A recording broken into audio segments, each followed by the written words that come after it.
let's get into my rankings, which kind of reflect my thinking here, right?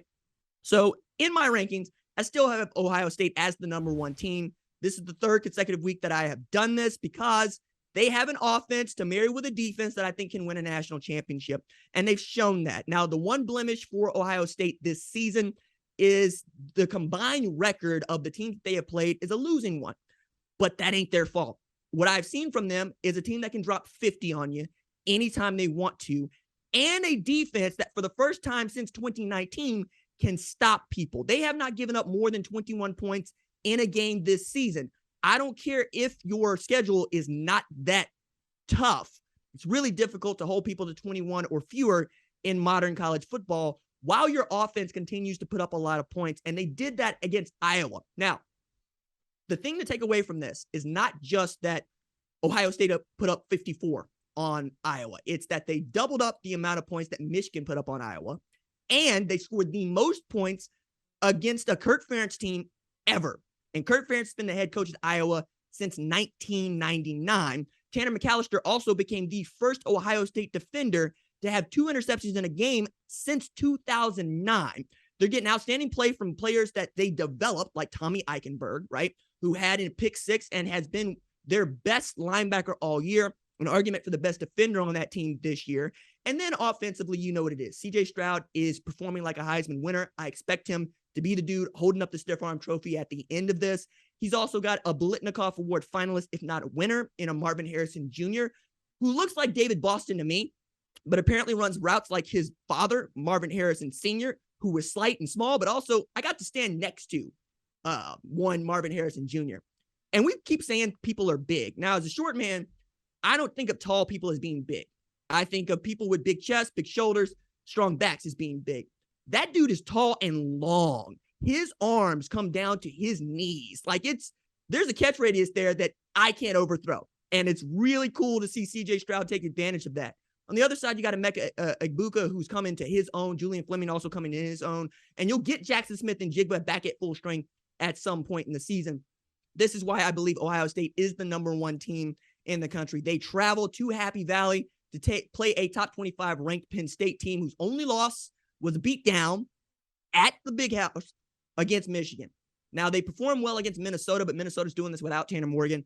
That was a huge blow for the Minnesota Gophers. They still haven't been able to rebound for that. So now we get to see what Ohio State can do against a top 25 opponent on the road at what we expect to be a whiteout. Big game for both parties involved and has Big Ten East implications. I keep Michigan at number 3 off of an idol. Same thing with Georgia at number 2. Tennessee at 4 here and Clemson at 5. Now, quickly about this. This all comes down to, can Tennessee beat Georgia? Because if Tennessee can beat Georgia, a lot of this takes care of itself. Clemson, once again, showed that it is not infallible against an undefeated Syracuse team, a team that I thought early in the week was going to get beat down by Clemson. Not only did they hold their own, they knocked out the starting quarterback in DJ Uiagalelei. They really acquitted themselves defensively well, and they managed to lose a football game by a touchdown where Sean Tucker has carried the ball all of 5 times. Now, for the uninitiated, Sean Tucker is a dude that I was fighting about last year as one of the best tailbacks in all of college football. He just played on a bad football team. This year, he's still the best offensive weapon you have. And the idea of Robert and I not handing that dude the ball 30 times in one game against Clemson and say, beat us with our best guy, I found just nauseating. Now, I know that Garrett Schrader's a dude and he's acquitted himself that way, but I got to give the ball to Sean Tucker in winning situations, especially as my defense has shown they can take out the starting quarterback for Clemson if you just leave him out there. It's exactly what they did. Now you have a quarterback controversy at Clemson, but you got 2 5-star guys there. Now, the other thing to keep in mind here is that Clemson's coming on to an idle week, right? They're going to be on a bye this week, which means they get to figure out who the starting quarterback is going to be as they get prepared to take on a Notre Dame team that's going to try to play spoiler for them. This is where it gets interesting because, as you can see, man, like, I did not expect Syracuse to be in this game. I really didn't. It's in Death Valley. Nobody's won a game in Death Valley, not named Clemson, since November 2016. And yet here we are watching Garrett Schrader dive at pylons and put them up in game 21-10, 21-7 at one point, and have the Clemson Tigers have to fight back for the second time in 3 years from a double-digit deficit at halftime. If anything, I learned more about Syracuse, and I feel a little less certain about Clemson. But they're still at 5 because they're undefeated. Alabama is not, right? So I want to transition to looking at how the rest of this can go. So as we talk about Alabama, Texas Christian, and even Oklahoma State, Oregon, UCLA, USC, the thing to mind here is that Texas Christian is undefeated, and I still have it number 7 because I'm reflecting what I think you think and what the College Football Playoff Selection Committee thinks is you don't trust the dudes down there at Fort Worth. They're going to have to earn it, and they're going to have to take advantage of somebody else's misfortune. Same thing is true of in Oregon at number 9, who had a decisive win against an undefeated UCLA team. I basically switched them because I think they're both very good teams. But for Oregon, that one loss is an albatross. You can't lose 49-3 and expect us to forget about it, even if you run the table against the Pac-12, because we don't really value the Pac-12. I would even say we value the Pac-12 a little less than we do the Big 12 based on how the College Football Playoff Selection Committee has reported itself.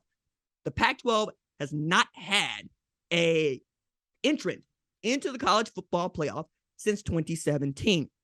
But with a Clemson loss, you open this up because the ACC is not really that strong. And the way I look at this is you'll take a look at who I have at number 16, and this is my way of getting into what the AP has done, where we have a tie at number 10, which is kind of cool because the points usually don't come out this way. You have Wake Forest and USC at number 10 for the AP. And I have Wake Forest at 16, and I have USC at 11. Couple things to take into apart here. One is Wake Forest, for me, is exactly who Texas Christian is. They just have a loss. They will put up 35, 40 points a game. As a matter of fact, I believe that both of those teams have scored more than 30 points in every game they played this year, and both of them are averaging better than 40 points per game. I believe Wake Forest is around 41, and Texas Christian is around 44, okay? But would you pick them to make the college football playoff? No, you would not. Not without Wake Forest winning the ACC championship, which means they'd have to get that win back against Clemson, or without Texas Christian, quite frankly, running the table because there's nobody left in this conference, the Big 12 that is, that we believe in. So they're going to have to do it all themselves. They're going to have to wait for it, be 12-0, and then hope that Clemson catches an L. Same thing is true of Oregon if they are able to run the table to get to the Pac-12 championship. Now, you'll see at 24, I have the Oregon State Beavers, right? 24 for the AP is North Carolina State. Couple things to take into account here. One, North Carolina State does not have their starting quarterback in Devin Leary. I keep looking at these rankings and I say, are we going to start talking about the teams that have the guy that stirs the drink being out? I kept Adrian Martinez's Kansas State Wildcats in at number 20, where the AP had them at 22, because he's not out for the season. As a matter of fact, he could come back for the Oklahoma State game later this week. We'll just have to see what that means as the week goes on. But Will Howard, if he can play, has shown that he can carry the load for them. There is no Devin Leary returning for NC State. I don't understand ranking them. I can't rank you if your quarterback is not a proven commodity at this stage in the season. You're going to go have to earn that, especially as you got the losses to go along with this, right?